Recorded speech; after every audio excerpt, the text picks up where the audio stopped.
Қалайсыздар? Босанғалы сөйлеп мүлдем сторисқа шықпаппын. Шашылып қалдым деп айтсам өте ұят, бірақ шүкір 4-ші бала болса да, әйтеуір басында шашылып барып жолдан жиналып алғаным бар. Оңай емес, қаншасыншы бала болса да адамнан адам шығу.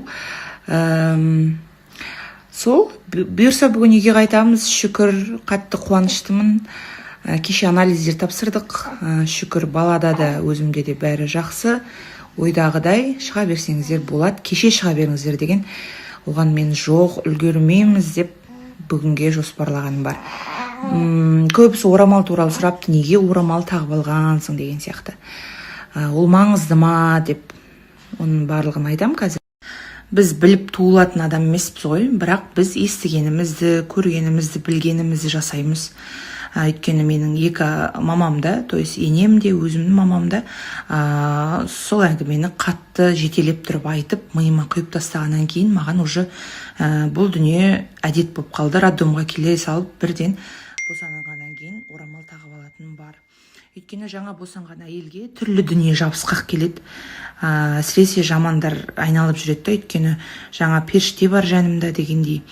Сол үшін де лажы болса, ыңғайы келсе орамал тағып емізіп, орамал тағып сөйтіп жүру керек. Үйде де, роддомда да. В общем, сол. Одан кейін енді 40 күн ғой, сол 40 күн күтіп жаңағы. Бұл сұрақ сол Каф Мариямды ішкеннен бастап көбейіп кетті. Мен былай айтайыншы, Каф Мариямды да іштім. Толғақ шақырады-ау дегеннің бәрін жасадым. Енді ойланыңыздар, бәрін жасап алып, толғақ келгеннен кейін қайсысы әсер етіп толғақ неден келгенін мен өзім түсінбей қалдым. Бірақ мен бірақ нәрсені алға тарталам, что может Каф Мариям жаңағыдай айтады ғой, бұл толғақ шақырмайды Каф Мариям негізінде. Просто шейканы жұмсартады, әйелін жақсы босануына қалыпты жағдай жасайды деп айтады негізі. Сол үшін де алған болатын. Одан кейін ананас жедім, ыдыстағы ананасты жедім, кәдімгі ананасты да. Ал негізі басқа дүниемен толғақ шақырғаным бар. Оны негізі ондай бір бөліскім кеп тұрған жоқ. Сол үшін де, скорее всего, толғақ может содан келген шығар. Либо сәйкестік бұйрық солай болды. Бүгін барат жер көп еді, бірақ енді Алла Тағаланың планы басқа ғой. Жағдай осындай болып, эвакуатормен кетейін деп жатырық. Бір бизнес болды, короче. Білмеймін, пока не болып жатқан, қазір көреміз енді апарып. Бар ғой, күніге садикке апарып алып келу қалдырмай ше. Соның өзі бір бөлек бір жұмыс қой ше. Азан сағат 9-дарда апарасың, кешкі сағат 5:30-5-те алып қайтасың. Өзіміздің любимый садигіміз қазір кіріп кетті, Айжан мен Амир. Бөлек бір жұмыс бұның өзі. Тем более біздің үйіміз мынау садиктен 10 километр жерде. Күніге азында машинамен келеміз, күнде машинамен келіп алып кетеміз. Оған бөлек уақыт бөлесің. Сондай екен ғой бұлай. Нәкісі біздің көрермен екен. Бір нәрсе падыр деп зар. Жылы кейін падыр деп зар. Рахмет. Өзіңіз қай жақтықсыз? Мен Шымкент. Мен жерлесіңіз екен ғой. Біздің жерде садигіміз бар ғой. Мына жерде кісі осы кісі на шлагбаумға жауап береді. Постоянно өтеміз, енді көрген ғой. Сол Асаматайды мынаяқтан үй алам деп. Да? Ана күйеуі келген соң сөйлесек. Қалайсыздар, достар, қалдарыңыз қалай? Бүгін негізі жұмыстарымыз өте көп болған. Сонымен азанда тұрып больницаға келдік. Бүгін декрет неге тапсырдым. Кесарево-ға.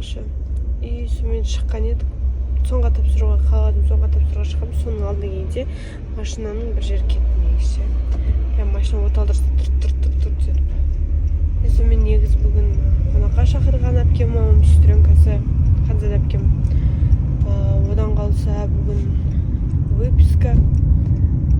Короче, жұмыс дегенде енді барат жерлеріміз көп болған еді. Получается, таксимен жүреміз бүгінге.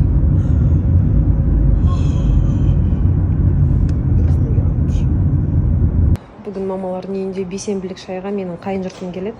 Я пойду помогать. Помогать деп өзім қонақпен бірге барайын деп тұрмын ғой уақыт бойынша. Вот эту машину Алибо продает, кстати, документтер дайын болды. Новый, без пробега, весь в клееночке. Қазір Яндекс таксидегі ультима бизнестағы машиналар ғой, Хончи. 8 миллион. Скоро страшно қымбаттайын деп жатыр бұл машиналар, алып қалыңыздар. Она уже во дворе стоит, пару недель даже стоит, документтерін дайындап жатқан ғой. Я свою, кстати, тоже, наверное, скоро продам. Ақыры үйренбедім. Десем деп елмен қатар келейін деп тұрмын ғой мен. У них тут уже все готово. Бейсенбілік шай бүгін осындай. Помогает нам наша Адиля. Глютен-фри KZ деп бәрі ойлайды шығар. Осы мынау да менің танысым, мынау да менің танысым деп өтірік айта береді деп. Жоқ. Адиля вот осы молодая красивая девушка, которая готовит самые вкусные самсушки, манты, пельмешки без глютена. Бүгін мамаға келіп көмектесіп жатыр. Менің қайын жұртым келе жатыр. Ассалаумағалейкум баршаларыңызға қайырлы күн. Қалайсыздар, амансыздар?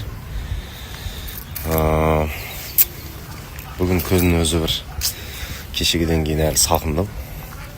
Шапка киіп алдық. Қайтадан оралды мына шапка Ерекең басына. Райондамыз. Қазір бір-екі тірліктермен қалаға шығу керек. Шекені қарасаңыздаршы. Қайтадан